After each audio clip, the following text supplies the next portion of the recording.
এখন ওনাকে কৃত্রিম শ্বাস প্রশ্বাসের মাধ্যমে ওনাকে আমরা বাঁচিয়ে রাখছি। তবে আসার কথা যেটা, যে সাইন অফ লাইফ যেটা বলে, জীবনের চিহ্ন, এটা নিঃশেষ। আমরা আপনাদের কোনো আশার কথা শোনাতে পাচ্ছি না, তবে উনি এখনো বেঁচে আছেন। ওভারঅল কন্ডিশন খুবই খারাপ, একেবারে ক্রিটিক্যাল বলতে যা বোঝায় তাই।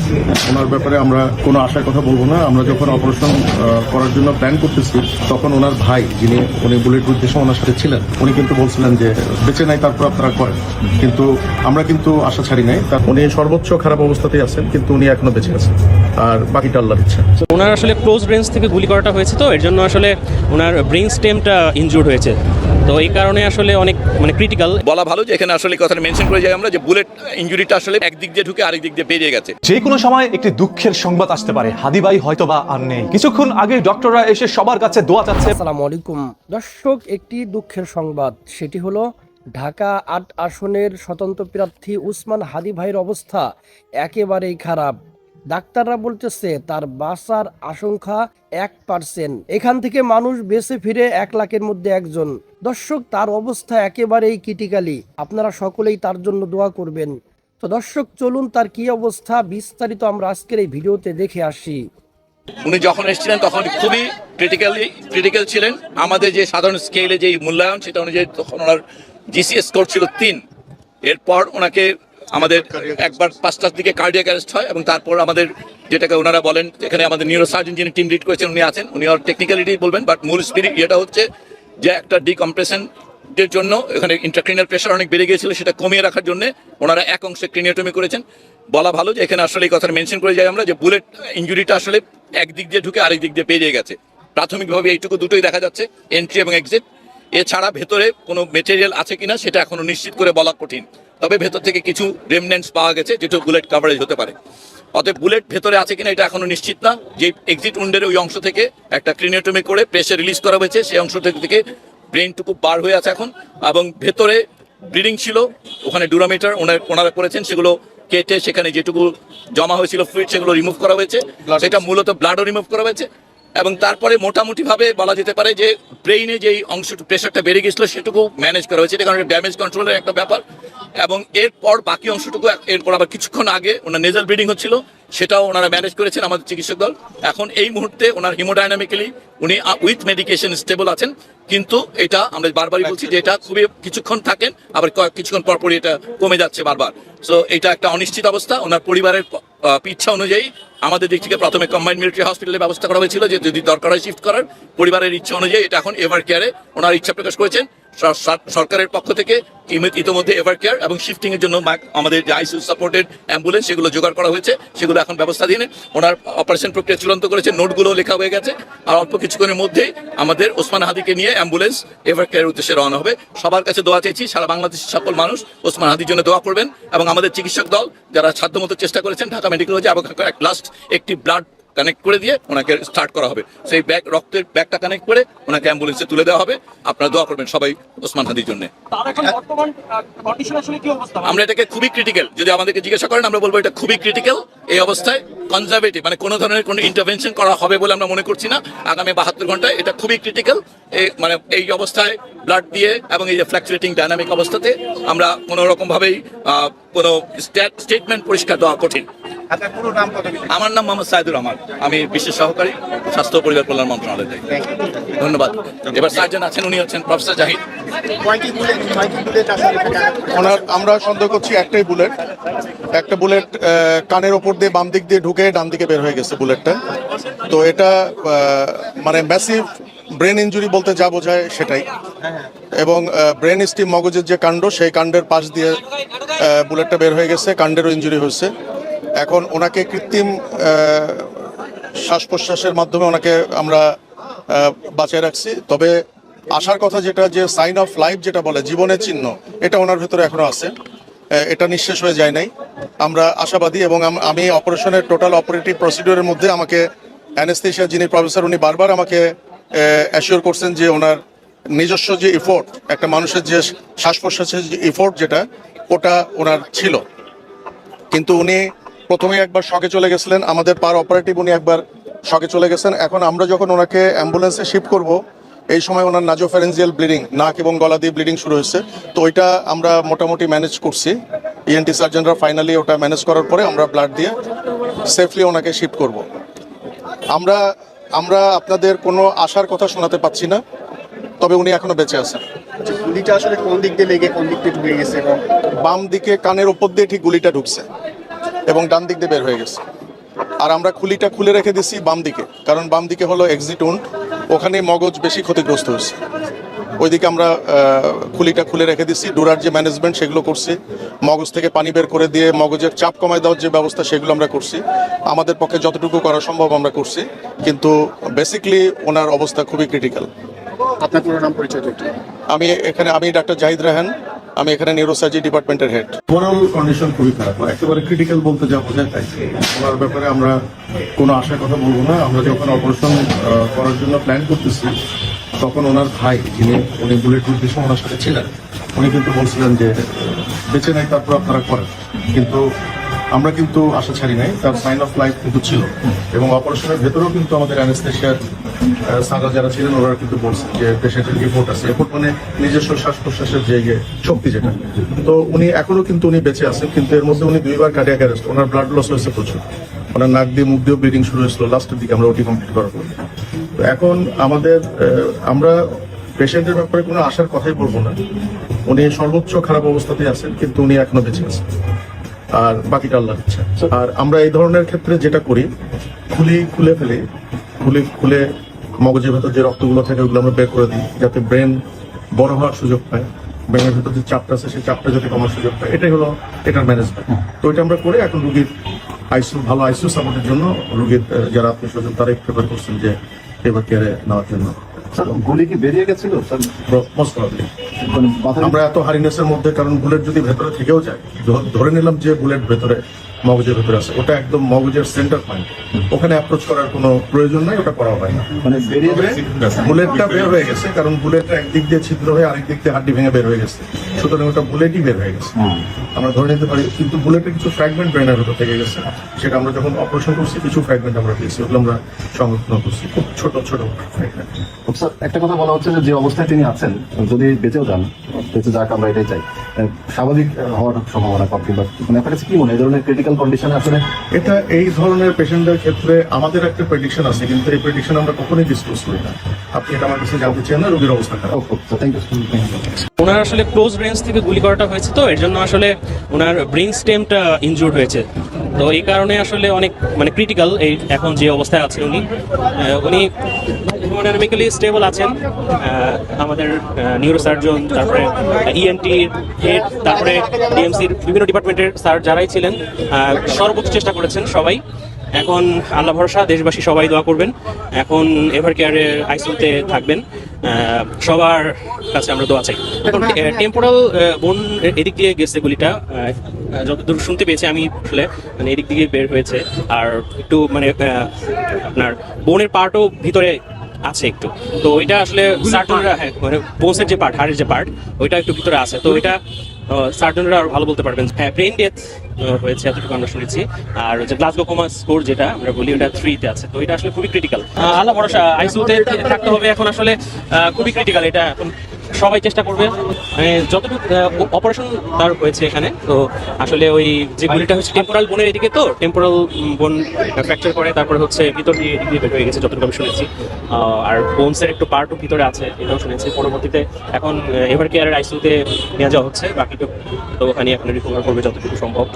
বাট মানে ক্রিটিক্যালি ইনজুর্ড, মানে হ্যাঁ পায়েও ইনজুর্ড আছে, পায়ে ফ্র্যাকচার আছে। ওইটা আজকে মানে আসলে ওটি রুমের মধ্যে নিউরোসার্জন, তারপরে ইএনটির হেড, নিউরোসার্জন যারা তাদের মধ্যে তারা হেডরা ছিলেন, তারপরে হচ্ছে অ্যানেস্থেশিয়ার বেশ কয়েকজন ডক্টর ছিলেন, সবাই সর্বোচ্চ চেষ্টা করে। ওসমান হাদি ভালো নেই, নিভে যাচ্ছে একটি নক্ষত্র। জনাব ওসমান হাদি, তাকে গুলি করা হয়েছে। ওসমান হাদি রিকশা দিয়ে যাচ্ছিল, পিছন থেকে বাইকে করে আসা দুর্বৃত্তরা তার মাথা বরাবরে একটি গুলি করে। নিমিষেই ওসমান হাদি রিকশার মধ্যে লুটিয়ে পড়ে। আশেপাশের লোকজন চিৎকার করে তাকে হসপিটালের মধ্যে নিয়ে যায়। এখন তিনি লাইফ সাপোর্টে আছে। স্ক্যানিং করার পর দেখা গিয়েছে তার মাথার মধ্যে গুলিটি এখনো আটকা রয়েছে। সেই গুলিটি বের করার জন্য অপারেশন করা হচ্ছে। তাকে ওটির ভিতরে অপারেশনের করার জন্য নেওয়া হয়েছে। তাকে একেবারে শেষ করার জন্য পরিকল্পিতভাবে দীর্ঘদিন ধরে চেষ্টা করে যাচ্ছিলেন এই দুর্বৃত্তরা। বাংলাদেশের কয়েক হাজার রাজনৈতিক গুন্ডা পান্ডাকে ইমিডিয়েটলি গ্রেফতার করা জরুরি হয়ে গেছে। ওসমান হাদির এই অবস্থা দেখার জন্য ওইখানে গিয়েছে বাংলাদেশের দল বল নির্বিশেষের প্রত্যেকটি মানুষ। অন্তরের গভীর ব্যথা নিয়ে এখানে দেখতে এসেছিলাম। কারণ ওসমান হাদি কোনো দলের নয়, ওসমান হাদি পুরো বাংলাদেশের। ইনকিলাব মঞ্চের প্রধান এই হাদি ভাইকে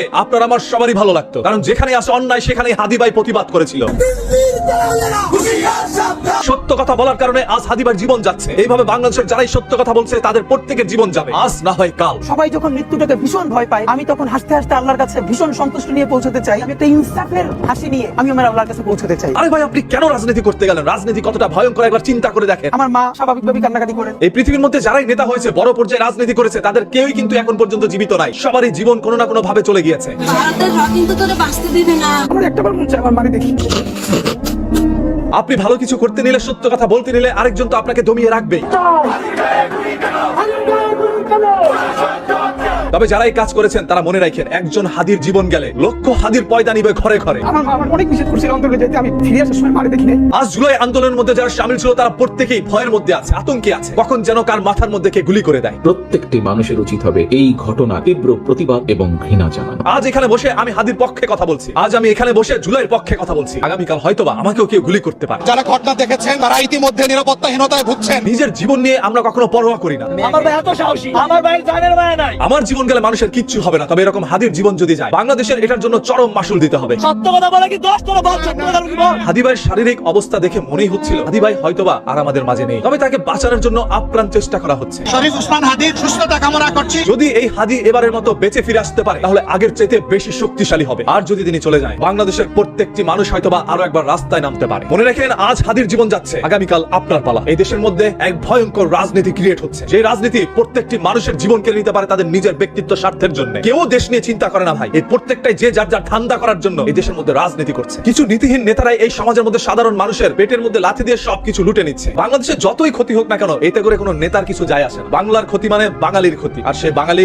আপনি এবং আমি, সাধারণ মানুষরা। অনেক শব্দ মনের মধ্যে চাপা রেখেছি, যে শব্দগুলো হাদির একটি দুঃসংবাদে আপনাদের সামনে প্রকাশ হতে পারে। এরপর যদি আমার জীবন যায়, আমি তাতেও পরোয়া করি। সবাই হাদির জন্য দোয়া করেন, যাতে করে হাদি ভাই সুস্থ হয়ে আমাদের মাঝে আবারও ফিরে আসতে পারে, আবারও যেন তিনি ইনকিলাবের মঞ্চে বসে সত্য কথা বলতে পারে। আমরা সেই অপেক্ষা। একদম সুস্থ সবল একজন মানুষ তার মতো করে এগিয়ে যাচ্ছিল, এবং তার উপরে এই ধরনের আক্রমণ, আমার কাছে মনে হয় এটা ব্যক্তি হাদির উপরে যতটা না আক্রমণ, তার চেয়ে বেশি অন্য সবাইকে একটা মেসেজ দেওয়ার চেষ্টা করা যে বাংলাদেশকে আনস্টেবল করার জন্য বিভিন্ন জায়গা থেকে প্রেশারটা আছে এবং সেই ব্যাপারটা ভিজিবল হয়ে যাচ্ছে।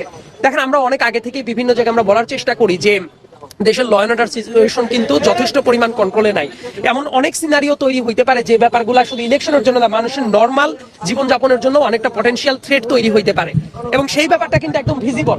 এর আগেও কিন্তু বেশ কয়েকটা জায়গায় বিভিন্ন জায়গায় চোরাগুপ্তা আক্রমণ হচ্ছে, হামলা হচ্ছে, কিন্তু আজকে ওসমান হাদির পর যে আক্রমণটা করা হচ্ছিল, বোঝাই যাচ্ছিল তারা আসলে খুবই ট্রেইন কিলার টাইপ মানুষ। যে ওসমান হাদি তো রিক্সা নিয়ে যাচ্ছিল, যে ভিডিও ফুটেজটা দেখা যাচ্ছে, এবং বাইক নিয়ে যখন যাচ্ছে তারাও রানিং অবস্থায় আছে। মানে দুইজনই রানিং অবস্থায় থাকার টাইমে তাকে যেভাবে টার্গেট করে মানে খুনের উদ্দেশ্যে করা হয়েছে, এতে তো বোঝাই যাচ্ছে তারা খুবই হাইলি ট্রেইনড। এবং এই ধরনের পরিকল্পনায় এটা যে আচমকা কোনো ব্যাপার না, রেদার অনেক দিন ধরে পরিকল্পনাটা করা হয়েছে, এটা খুব ক্লিয়ারলি বোঝা যাচ্ছে। এবং আরেকটা ব্যাপার যেটা বোঝা যাচ্ছিল, যে এই ছেলেগুলা হয়তোবা তার ক্যাম্পেইনের সাথেই হয়তোবা মিশেছিল, যদিও কনক্লুসিভলি এখনো বলা যাচ্ছে না, কিন্তু ভিডিওগুলো দেখে যেটা মনে হচ্ছে। আইন শৃঙ্খলা বাহিনীর উপর আপনাদের আস্থা? আমি আইন শৃঙ্খলা বাহিনীর উপরে অনেক আগে থেকেই বলছি যে অনেক কিছু আইওয়াশের মতো অবস্থা দেখানো হচ্ছে, কিন্তু সত্যিকার অর্থে আইন শৃঙ্খলা পরিস্থিতি খুব একটা ভালো না। এবং আমি যেটা দেখতেছি, কোনো একটা জায়গায় ধরেন যে কোনো দুর্ঘটনা ঘটছে বা কোনো অকারেন্স ঘটছে, সেটার পরে গভর্নমেন্টের রিয়াকশনটা কি, সেটার পরই তো নির্ভর করে যে দেশের ল অ্যান্ড অর্ডার সিচুয়েশন কেমন আছে। কিন্তু মনে হচ্ছে সব জায়গাতে যে ল অ্যান্ড অর্ডার সিচুয়েশন কেমন আছে, সরকারের যে জায়গায় প্রোঅ্যাক্টিভ রোল প্লে করার দরকার ছিল, সরকার অনেক জায়গায় রিঅ্যাক্টিভ রোলটা প্লে করছে। এবং ইন দ্য মিন টাইম যা দুর্ঘটনা ঘটার দেখেন ঘটে যাচ্ছে। শুধু তো এক ওসমান হাদির উপর দিয়ে যে ঘটনাটা ঘটলো, এটা তো অন্য আরো যে কারো উপর দিয়েই ঘটতে পারে। এবং এই জাতীয় পরিস্থিতির জন্যই দেখবেন যে সিকিউরিটি থ্রেট আছে, এটা তো শুধু আমাদের কথা না, এটা বিভিন্ন জায়গা থেকে মানুষ বারবার করে বলছে যে একটা ইলেকশন করার জন্য বা দেশের নর্মাল অবস্থা চলার জন্য যে পরিমাণ ল অ্যান্ড অর্ডার সিচুয়েশন থাকা উচিত ছিল, সেটা এখন পর্যন্ত নাই। কিন্তু সরকারের মাথা ব্যথাটাকে আমরা সেই অর্থে দেখেছি। বরং দেখবেন যে পুলিশ ঠিকমতো ফাংশন করছে না, অন্যান্য জায়গায় ঠিকমতো ফাংশন করছে না, তাদেরকে ডিউ কনফিডেন্সে নিয়ে এসে কাজ করানোর যে জায়গা, সেই জায়গাটা আমার কাছে মনে হচ্ছে বরাবরই গভর্নমেন্টের জায়গা থেকে ঘাটতি ছিল। এবং যেটার ফল হলো আমাদের একজন ভাইয়ের পর আজকে এই ধরনের মর্মান্তিক দুর্ঘটনা ঘটে গেল। আমি জানি না যে সে ফেরত আসতে পারবে কিনা। আমার কাছে মনে হয় যে আল্লাহর একেবারে রহমত ছাড়া আমাদের আর কোনো কিছুই চাওয়ার নাই। এবং তার যে অবস্থা দেখলাম, আমরা আসলে সবাই খুবই শঙ্কিত যে সে আর আসলে নর্মাল লাইফে ব্যাক করতে পারবে কিনা, কিংবা বেঁচে ফিরে আসতে পারবে কিনা। অনেক কথাই বলা যায়, কিন্তু আমরা এখন যেটা চাই যে আমাদের ভাই আমাদের ভেতরে ফেরত আসুক, সবাই মিলে আমরা বাংলাদেশে কোএক্সিস্ট করি, এটাই আমাদের একমাত্র প্রার্থনা হওয়া উচিত। ইনকলাব মঞ্চের প্রধান, সেই দলের নির্বাহী প্রধান মিস্টার ওসমান হাদিকে গুলি করা হয়েছে। অলরেডি আপনারা এই কাহিনী জানেন, এবং সে ঢাকা মেডিকেল কলেজ থেকে, এই মুহূর্তে যখন আমি ভিডিওটা করছি, ঢাকা মেডিকেল কলেজ হসপিটাল থেকে তাকে এভার কেয়ার হসপিটালে ট্রান্সফার করা হচ্ছে। আর আপনারা জানেন এভার কেয়ার হসপিটালটা বেশ আলোচিত এই মুহূর্তে, কারণ সেখানে বেগম খালেদা জিয়ার চিকিৎসা চলছে। তো বেগম খালেদা জিয়া মুমূর্ষু অবস্থা এই মুহূর্তে এভার কেয়ার হসপিটালে। আর মানে নিউজগুলো যেভাবে বলছিল, তো সেই অনুযায়ী এই ওসমান হাদিও মুমূর্ষু অবস্থায় মানে ওই এভার কেয়ার হসপিটালে ভর্তি। তো প্রথম তো এক নিউজে শুনলাম সে বলে কোমায় চলে গেছে, আবার আরেক নিউজে বলতেছে যে না, সে আইসিইউতে আছে। তো যাই হোক, কোমায় থাকুক আর আইসিইউতে থাকুক, বেচারা তো গুলিবিদ্ধ হয়েছে, তাই না? বেচারা তো গুলিবিদ্ধ হয়েছে, তো এটা তো খুব দুঃখজনক ঘটনা, মারাও যেতে পারতো। তো এখন এটা নিয়েও ভাই পলিটিক্স শুরু হয়েছে, বুঝছেন? এখন এটা নিয়েও পলিটিক্স শুরু হয়েছে। তো কিছু কিছু কন্টেন্ট ক্রিয়েটর দেখলাম ভিডিও করছে, মানে আমার দোষ দিয়ে না, আমি কিন্তু বলতেছি না, তাদের কথা বলতেছি। তো তারা বলতেছে যে সে যে মসজিদ থেকে নামাজ পড়ে বের হয়ে একটা রিক্সায় উঠলো। তো রিক্সায় উঠে অন্যদের সাথে যখন যাচ্ছিল, তখন খুব কাছ থেকে কিন্তু তাকে গুলি করা হয়, খুব কাছ থেকে গুলি করা হয়। আর আপনারা জানেন, খুব কাছ থেকে যখন গুলি করা হয়, তো সেই গুলি মানে মিস হওয়ার কথা না, ইম্পসিবল ভাই। পিস্তল আমারও আছে, বুঝছেন? আমেরিকাতে যারা থাকে, এই ফায়ার গান রাখা বৈধ আমেরিকাতে। 18 বছর 21 বছর বয়স হলে, আর আপনি যদি পাগল টাগল না হন, মেডিকেলি সিক না হন, তাহলে আমেরিকার আইন অনুযায়ী ব্যাকগ্রাউন্ড ভালো থাকলে তো আপনারা প্রত্যেকে একটা করে গান, একটা দুইটা তিনটা করে গান আপনারা বাড়িতে রাখতে পারবেন। আমার নিজেরই পিস্তল আছে, তবে সেই পিস্তল আমি ওই ট্রেনিং নেওয়ার সময় ইনডোরে চালাইছি, কিন্তু কোনোদিন বাস্তবে কারো উপরে গুলি টুলি করার সৌভাগ্য আমার হয়নি, বুঝছেন? কারো উপরে গুলি টুলি করার সৌভাগ্য হয়নি। যদি ইন ফিউচারে কোনোদিন বাংলাদেশে আসি, আর যদি আমাকে সাথে করে নিয়ে আসতে দেয় প্লেনে, তাহলে হয়তো বাংলাদেশে যদি এটা কাজে লাগতেও পারে, কিন্তু আমেরিকাতে মনে হয় না কাজে লাগবে, কারণ সেই পিস্তল আজ থেকে প্রায় 10-12 বছর হয়ে গেছে, কখনই কাজে লাগেনি। ওই আমার গাড়িতেই থাকে সবসময়। তো এখন খেয়াল করে দেখেন, তো আমি তো কারো উপরে গুলি টুলি চালাইনি, কিন্তু বিশ্বাস করেন যতটুকু ট্রেনিং আমার আছে, আমি কিন্তু মোটামুটি 10 ফিট 20 ফিট দূর থেকেই কাউকে ফেলে দিতে পারবো। আমি নিচে 10 ফিট 20 ফিট দূর থেকে আমি কাউকে ফেলে দিতে পারবো। তো আর এখন এই ওসমান হাদির ক্ষেত্রে দেখেন, এত কাছ থেকে গুলি করছে, এবং খেয়াল করেন না মাথা ডাইনে না বায়ে না উপরে না নিচে, একেবারে কানের লতিটার এই জায়গাতে, আর এইটা তো মনে করেন এমনি একটা ফ্লেক্সিবল, কানের লতিও তো ফ্লেক্সিবল, যে গুলি যে লাগবে না, লেগে কি হবে, লেগে দিকে চলে যাবে, এটা ছিদ্র করার কোনো সুযোগ নেই। কানের ভিতরে গুলি কোনোদিনও ছিদ্র করবে না, গুলি লেগে ওখান দিয়ে চলে যাবে, হয়তো কান একটু ছিঁড়ে যাবে, এটা সত্য কথা, কিন্তু কান বাস্ট হয়ে যাবে না, কানের ভিতরে ঢুকবে না, কারণ সে সাইড থেকে একেবারে কাছ থেকে ঠেকে গুলি করছে, যেটাকে বলা যায় আর কি। আর এইভাবে যদি গুলি করে, তাহলে তো বুঝে নিন, তো মানুষের তো লাইফ থ্রেট না, এটা লাইফ থ্রেট হতেই পারে না। কিভাবে লাইফ থ্রেট হয়? পায়ে গুলি লাগলে মানুষ পঙ্গু হয়ে যেতে পারে, হাতে গুলি লাগলে লুলাও হয়ে যেতে পারে, মাথায় গুলি লাগলে মারা যাবে, মাথায় গুলি লাগলে বাঁচার চান্স একেবারেই কম, বুঝছেন? আর বুকে গুলি লাগলে তো কোনো কথা নেই, বুকের আবার বিভিন্ন অঙ্গ প্রত্যঙ্গ আছে। তো এই ক্ষেত্রে যে বা যারা তাকে গুলিটা করেছে, আমার কাছে কেন জানি মনে হচ্ছে, এই নিউজগুলো আপনারা মিডিয়াতে দেখেন, এই কারণে বাংলাদেশের মানুষ তো হুজুগে পাগল, বাংলাদেশের মানুষের হুজুগে পাগল। তো আপনাদের আর কে বুঝাইবে, বুঝছেন? আপনাদের কে বুঝাইবে? আপনাদের যদি বুঝাইতে পারে, বইকা ঠিক আমার শ্বশুরই আপনাদেরকে বুঝাইতে পারে। ওই চৌধু জনতা বইলা 2-4টা গালি দিবে, আমার শ্বশুরের কাছ থেকে শুনেন চৌধু জনতার গালি, আর আমার কাছ থেকে শুনেন লুঙ্গি বাহিনীর গালি। আমার শ্বশুর আপনাদেরকে নাম দিয়েছে চৌধু জনতার, আমি নাম দিয়েছিল লুঙ্গি বাহিনী। তো যাই হোক, আপনাদেরকে কে বুঝাইবে, পয়েন্টটা খেয়াল করেন আপনারা। এখন হাদি ভাইকে যদি মারার উদ্দেশ্যই থাকতো, আমার কাছে যেটা মনে হচ্ছে, আমি অনেকগুলো ভিডিও আমি দেখেছি, তো সেখানে মনে করেন হাদিকে যদি মারার উদ্দেশ্যে থাকতো, তো যে ব্যক্তি এত কাছ থেকে তাকে গুলি করতো, সে তো 1 ইঞ্চি দূরে মাথার পিছনে এখানে গুলি করতে পারতো। খুব কাছ থেকে গুলি করছে রে ভাই, খুব কাছ থেকে গুলি করছে, দূর থেকে না। তো এখন মনে করেন একবার যেটাকে বলে ঠেকায় গুলি করা, আপনি যদি কাউকে ঠেকায় গুলি করেন, যে মনে করেন আমার আঙ্গুলে গুলি করবেন, আপনি তো পিস্তল আঙ্গুলের ভিতরে রেখে গুলি করতে পারেন না। তো এখন যে ব্যক্তি গুলি করছে, একেবারে ঠেকায় কানটার উপরে গুলি করছে, কেন? 1 ইঞ্চি 2 ইঞ্চি আগে পিছিয়ে করলেই তো হাদি মারা যেতে পারে। আর কেউ যদি কাউকে গুলি করে এবং এই ধরনের প্ল্যান নিয়ে আসে, এটাকে বলে সুপারি নেওয়া আর কি। যদি এই ধরনের সুপারি নিয়ে কেউ যদি আসে কাউকে মারার জন্য, তাহলে তো সে ভাই পুরো মাথায় মারবে, বুকে আছে, আরো জায়গা আছে, পয়েন্ট অফ ইন্টারেস্ট তো আরো জায়গা আছে বুঝছেন, তো সেখানে পয়সা এই কানটা ভিতরে মারলো কেন, যেটা কখনো লাইফ থ্রেট হতে পারে না। তো যাই হোক, তাকে বেছে কানটার ভিতরে মারছে, রক্ত তো পড়ছে, গায়ে কিছু রক্ত লাগছে। তো এখন তো তাকে নিয়ে এখন HCU, coma, Ever Care hospital, Dhaka medical hospital, সেখানে দিকে দৌড়াদৌড়ি। আরেকটা জিনিস, খুব অদ্ভুত জিনিস আমার চোখে পড়লো, এই ভিডিওটার উপর আমি সাইডে দিয়ে দেবেন, আপনারা দেখে নিয়েন। সম্ভবত এটা ঢাকা মেডিকেল কলেজ হসপিটালের দৃশ্য। তো ঢাকা মেডিকেল কলেজ হসপিটাল কিন্তু বাংলাদেশের সরকারি হসপিটালগুলোর ভিতরে সবচেয়ে সেরা। ঢাকা মেডিকেল কলেজ হসপিটাল বাংলাদেশের সবগুলো হসপিটাল থেকে একদমই সেরা। তো সেখানে মনে হয় তাকে চিকিৎসা দেওয়া হচ্ছিল, এটাকে তার প্রাথমিক চিকিৎসা বলতে পারে না, because it is a complete hospitals, তাই না? তো এই ধরনের ট্রিটমেন্টের সত্য ব্যবস্থা সেখানে থাকা উচিত। তো এখন হাদিকে যখন ওই ট্রেচারে রাখা হয়েছে, তখন তাকে দেখলাম যে বেলুন দেখছেন, কখনো বেলুন তো দেখছেন, যে পোলাপান ফোকনা ফোলায় আর কি, তো বেলুন দিয়ে নাকে অক্সিজেন দিয়ে রাখছেন এবং বেলুনকে টিপতেছে, বুঝছেন, বেলুনকে টিপতেছে আর ওই হাদির নাক দিয়া অক্সিজেন যাইতেছে আইতেছে, বুঝছেন, মানে এক্সট্রা অক্সিজেন দেওয়া যেটাকে বলে, এইগুলো কাহিনী। তো এখন 2025 সালে এসে ঢাকা মেডিকেল কলেজ হসপিটালের মতো এরকম একটা জায়গাতে বেলুন দিয়ে কাউকে অক্সিজেন দেওয়া, বাকিটা আপনার বুঝানেন যে বাংলাদেশের চিকিৎসা ব্যবস্থার হসপিটালগুলোতে কি হয়, বাকিটা এবার বুঝানেন। আর হাদির মতো লোক আলোচিত সমালোচিত, তাই না, আলোচিত সমালোচিত, তো তার ট্রিটমেন্টে তো সেই লেভেলের হওয়ার কথা। ঢাকা মেডিকেলে যাক আর এবার কেয়ারে যাক, আর তাকেই যদি বেলুন দিয়ে অক্সিজেন দেয়, তাহলে বাকিগুলোর কি অবস্থা সারা বাংলাদেশের মানুষের আল্লাহ মাহবুব জানে, বুঝছেন, আল্লাহ মাহবুব জানে।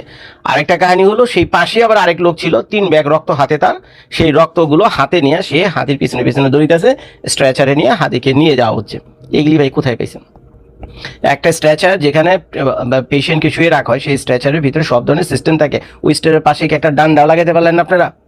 সেই স্ট্রেচারের পাশে কি একটা ওই যে বড় ডান্ডাও লাগাইতে পারলেন না আপনারা, যে ডান্ডার ভিতরে অন্তত এই অক্সিজেনটাকে লাগিয়ে রাখতে পারেন, এই ডান্ডার ভিতরে অন্তত কয়েক ব্যাগ রক্ত ঝুলে রাখতে পারেন। এই ডান্ডায় লাঠির দাম কত রে ভাই? তার মানে হাসপাতালের বেডে সেটাও নাই, রক্ত নিয়ে দৌড়িতেছে আর একজনে বেলুন দিয়ে পান করতেছে। তো এই দৃশ্য দেখে তো আমার কাছে মনে হইলো না সে কোমা বা আইসিইউ বা এরকম যার মতো কোনো কিছু। আর কানে গুলি লাগলে কিভাবে বুঝান আমারে, কোমা বা আইসিইউতে কেমনে যায়? তো যাই হোক, এটাই করা হচ্ছে। তো এখন আমার কাছে কেন জানি মনে হচ্ছে বাংলাদেশের নির্বাচন যেহেতু তার মাত্র 90 দিন পরেই, আপনারা জানেন যে ফেব্রুয়ারি মাসের 12 বা 14 তারিখে। তো এখন খেয়াল করে দেখেন, এই যে এনসিপি যে দলটা আছে, আপনারা তো জানেন এনসিপি দলটা থেকে বাচ্চা ফুটে অনেকগুলো ছোট দল বেরিয়েছে। এনসিপি দলটা বাচ্চা দিয়ে, মানে এনসিপি দল বাচ্চা দেয়নি, ওই জুলাই আন্দোলন বাচ্চা দিয়ে অনেকগুলো ছোট বাচ্চা আবার বানাইছে। তো ওই ছোট বাচ্চাগুলোর ভিতরে একটা হলো এনসিপি আর একটা হলো ইনকিলাব মঞ্চ। আর ইনকিলাব মঞ্চের প্রধানই হলেন এই আমাদের ওসমান হাদি ভাইয়া। তো এখন খেয়াল করেন, তাহলে ঘুরে তারা সবাই কি এই জুলাই মঞ্চ, জুলাই যোদ্ধা, যেটাকে আরেক ভাষায় আপনারা বলেন। তো এখন এই জুলাই যোদ্ধাদের প্রতি বাংলাদেশের মানুষের একটা সিম্প্যাথি আনার জন্য তো এক ধরনের ট্র্যাজেডি করা, যে কোনো ধরনের ট্র্যাজেডি করা, এটা তো ভাই নতুন কোনো মানে সিস্টেম না, বুঝছেন, নতুন কোনো খেল না, এগুলো আমরা জানি। আমরা ভাই হিন্দি মুভি দেখি, আমরা বাংলাদেশের মুভিও দেখি, বুঝছেন, আমরা হিন্দি মুভি দেখি, বাংলাদেশের মুভিও দেখি। তো এইসব কাহিনী যে বহুত পুরনো কাহিনী, যে নির্বাচনে জয় লাভ পাওয়ার জন্য যে বাপকে পর্যন্ত গুলি করে, তারপরে বাপ অসুস্থ হয়ে হাসপাতালে আইসিইউতে চলে যায়, হসপিটালে দেয় কয়েক লাখ কয়েক কোটি টাকা। হিন্দি ছবি যেগুলো মারাত্মকভাবে দেখে ভাই, দেখেন আপনারা, কয়েক কোটি টাকা দিয়ে দেয় হসপিটালে, যে তুমি খালি কিচ্ছু না, তুমি খালি আমার বাবাকে বলবো আমার বাবা আইসিইউতে আছে, কোমাতে আছে, তার মানে নির্বাচনে অংশগ্রহণ সম্ভব না। তো এখন বাবাকে ওইভাবে পয়সা করে দেওয়া, হসপিটাল বুক, থানা পুলিশ কিছু পয়সা করে দিয়েছে, তোমরা এইভাবে রিপোর্ট লাগবা। ওই আসামিরা ধরপাকড় করতে তো লাগবে ভাই আরো 90 দিন, আসামি ধরপাকড় করতে তো আরো 90 দিন লাগে। তো এই ফাঁকে এখন প্রশ্ন হলো, আমার বাবা তো মানে সংসদ নির্বাচনে দাঁড়াইছে, ভবিষ্যতের প্রধানমন্ত্রী, বাবা সংসদ নির্বাচনে দাঁড়াইবো, ভবিষ্যতের প্রধানমন্ত্রী, এখন বাবা তো কমায় চলে গেছে, কারা মারছে? শত্রু বাহিনীর মারছে। এখন এই কথা যদি আপনি চারদিকে প্রচার করেন ভাই, যে কোনো মানুষ, আর বাংলাদেশের মানুষ তো এমনি বোকাশোকা, তারপরে যদি আবার এই ধরনের একটা কাহিনী ঘটে দেয়, আর যাই করে বাংলাদেশের মানুষ তো কানতে শেষ। আরে হাদি জানি কত বড় একটা ওলিয়াওয়ালা লেভেলের লোক ছিল। চোর থাকুক, ভালো থাকুক, খারাপ থাকুক, বুঝছেন, আমি হাদিকে সমালোচনা করতে গিয়ে বলতেছেন, এগুলো হয়, এগুলো আপনাদেরকে ভেবে দেখতে হবে। এখন চোর থাকুক, বাটপাট থাকুক, যাই থাকুক, সে যেহেতু একটা বাটে বেড়ে গেছে, বা তাকে বাটে ফালানো হয়েছে, বা যাকে আরেক ভাষা বলে থেকে বলির পাঠা, বাট তুই হবি বলির পাঠা, তোকে বলির পাঠা বানাবো, তারপরে আমরা যারা আছে তার এটার ফায়দা লুটুম। তো এখন যেহেতু জুলাই যোদ্ধাদের একজন নেতা এইভাবে গুলিবিদ্ধ হয়েছে, সারা বাংলাদেশের পত্র পত্রিকার আজকে খুলে দেখেন এটি নিউজ, এবং বাংলাদেশের টোটাল একটা ফোকাসটা, নিউজের ফোকাস এবং যারা নেটিজেন্স রয়েছে তাদের ফোকাস এখন বর্তমানে কিন্তু এই এনসিপি, জুলাই যোদ্ধা এবং হাদিকে কেন্দ্র করে, এবং এটা সাকসেসফুলি তারা করতে পেরেছে। আর না হলে চিন্তা করে দেখেন, গুলি এদিকে লাগে, মাথায় লাগে না কেন, আমারে বুঝান। এটার ব্যাখ্যা আপনারা যারা দেখতেছেন ভিডিওটা নিচে কমেন্ট করে যাবেন, বকা দিয়ে না, কমেন্ট করে যাবেন। আসেন আমরা সমালোচনা করি, টেবিলে বসি, দেখি। আর বাংলাদেশের পুলিশ তো বুঝছেনি কি অবস্থা, বাংলাদেশের পুলিশের অবস্থা তো বুঝছেনি, অল্প কিছু টাকা দিলেই বাংলাদেশের পুলিশকে সহজেই নেওয়া যায়। আর তাছাড়া যে দলের হয়ে সে কাজ করে, যে জুলাই যোদ্ধাদের দলের হয়ে কাজ করে, তো তাদের মোটামুটি তো আগামী নির্বাচনে ভালো একটা আসন টাসন অন্যদের সাথে ভাগাভাগি পেয়ে সংসদে যাওয়ার কথা। তো যার ফলে পুলিশ ভাই যারা আছে বুঝছেন, তো পুলিশ ভাইরাও কিন্তু তাদের কথা দিয়ে কাজ করতে বাধ্য, এবং তাদেরই দুইজন, তাদের সাথেরই দুইজন, কিন্তু দুইজন না 4 জন ছিল মোট এই উপদেষ্টাদের মধ্যে ছিল। শুনলাম এই 2 দিন আগে বলে 2 জন উপদেষ্টা সেখানে পদত্যাগ করছে। ভাই পদত্যাগ করার আগে পর্যন্ত পুরো প্রশাসন তো তাদের নিয়ন্ত্রণে ছিল। এখন যারা যদি পুলিশকে কায়দা কইরা যে তুমি এমনি করবা, খালি ধরপাকড়ের ভিতরে রাখবা 90 দিন পর্যন্ত, তখন হাদিরে গুলি করছে, কোথায় গুলি করছে? কানে গুলি করছে। কানে গুলি করার জন্য কি সে কোমাতে চলে গেছে। মুখটা খারাপ হয়, ভাট পারে আর জায়গা পায় না। তো যাই হোক, আমার মতো জর্জ আমাকে বুঝাইতে তাদের কষ্ট হবে বুঝছেন। আমাদেরকে বুঝাইতে, আমার কাছ থেকে একটা ভোট নিতে হলে, বুঝাইতে হলে অনেক ভেবে চিনতে বুঝছেন তাদেরকে আমার সামনে এসে দাঁড়াইতে হবে। আর আপনারা তো বোকা শোকা মানুষ, এখন হাদির কানে গুলি লাগছে, সুবহানাল্লাহ আলহামদুলিল্লাহ রাব্বুল আলামিনের কাছে আপনি দোয়া দুধ পড়া শুরু করছেন, কিন্তু আপনারা ভুলেও জানবেন না, কেউ আপনাদের এসে বলবেও না যে এই বেচারা হাদিকে বলির পাঠা বানানো হয়েছে। এই হাদিকে বলির পাঠা বানানো হয়েছে, হয়তো তার সাথে একটা আন্ডার দ্য টেবিলে কন্ট্রাক্ট হয়েছে, বেটা ওই কানকনি হয়ে গেছে, সিঙ্গাপুরে গিয়ে সুন্দর কানকুন আবার ঠিক করে দেবে। এটা একটা ছোটখাটো প্লাস্টিক সার্জারি, কানের তো সামান্য কিছু মাংস বেশি, তাই না, সামান্য কিছু মাংস টাংস ঝুলে দিচ্ছে এখানে বুঝছেন। সিঙ্গাপুরে, থাইল্যান্ডে বা বাংলাদেশ, ইন্ডিয়া তো পাশে দেশে, এগুলি ট্রিটমেন্ট হলো কিন্তু নর্মাল ট্রিটমেন্ট বুঝছেন। প্লাস্টিক সার্জারি করে সুন্দর এটাকে ঠিক করে নিবে। ভবিষ্যতে কি হলো, তার সংসদে যাওয়াটা পাকাপোক্ত হয়ে গেল। শুধু সংসদে যাওয়াটাই পাকাপোক্ত না, সাথে একটা মন্ত্রিত্ব পদও পেয়ে যাবো, এবং সেটা প্রায় 5 বছরের জন্য ভ্যালিড হবে। তো সামান্য একটা প্লাস্টিক সার্জারি বা কানে একটা গুলি, এইটার বিনিময়ে যদি তারা 5 বছরের জন্য সংসদে যায় বা 5 বছরের জন্য মন্ত্রী হয়, এবং যে শত শত হাজার হাজার কোটি টাকা ইনকাম করবে, তার জন্য তো ভাই এটা এই স্যাক্রিফাইস তো কিছুই না। আরে ভাই, আমাকে যদি এই সুযোগ দিতেন, আমাকে যদি আপনারা কেউ কোন জজ ভাই আপনারা মন্ত্রী বানাবো, আপনার সংসদ সদস্য হবেন, মন্ত্রী বানাবেন, কিন্তু ভাই বিশ্বাস করেন ভাই, আপনার একটা পাও আমারে দিয়ে দেন। না না, এক পাও না, হাত। এই হাত মুঝে দিয়ে দো ঠাকুর, এই হাত মুঝে দে দো ঠাকুর। এখন তো হাদির কাছে এই হাত মুঝে দে দো ঠাকুর বলে বলছে এই কান মুঝে দে দো ঠাকুর বুঝছেন। তো যাই হোক, আমার কাছে যদি একটা হাতও চাইতো না যে হাত মুঝে দে দো, আমাকে যদি বুঝাইতো যে আপনি সংসদে পার্লামেন্টে যাইবেন, 5 বছরে মোটামুটি 5,000 কোটি টাকা আপনার জন্য কনফার্ম, বিশ্বাস করেন ভাই আমি 1 সেকেন্ডও ভাবতাম না। তবে ভাবার আগে আমার বউকে একটা ফোন করতাম যে বউ এই গায়ে, আমার মনে হয় আমার বউ রাজি হয়ে যেত, বলতো আমি এই 5,000 কোটি টাকা কত বছরে কানো, একটা হাত যাবে কত লুলা হয়ে যাবে তো, নাকি ল্যাংড়া হয়ে যাবে, কিছু একটা হইবা, ঠিক আছে, অসুবিধা নাই, অসুবিধা নাই। নকলি পাওয়ার বানানি মনে, নকলি হাত টাত বানানি মনে, পয়সা দিলে সবই পাওয়া যায়, কিন্তু এই 5,000 কোটির চান্স গেলে আর পাওয়া যাবে না। তো এই হয়েছে হাদির ক্ষেত্রে পুরো ব্যাপারটা। তো যাই হোক, আমার কাছে বিষয়টা এমন মনে হলো। দর্শক, আশা করি সম্পূর্ণ ভিডিওটি দেখেছেন এবং সবকিছু বুঝতে পেরেছেন। দর্শক, কেবলমাত্র নির্বাচনের তফসিল ঘোষণা করেছে। এখনই যদি দেশের অবস্থা এরকম হয়, তাহলে নির্বাচন সুস্থভাবে হবে এটা আশা করা যায় কিভাবে, আমার বুঝে আসে না। দর্শক, এই সরকারকে নির্বাচন সুস্থভাবে দিতে পারবে? আপনাদের কাছে কি মনে হয়? এবং হাদি ভাইয়ের উপরে কারা হামলা করতে পারে? আপনাদের মন্তব্য অবশ্যই কমেন্ট সেকশনে জানিয়ে দিবেন।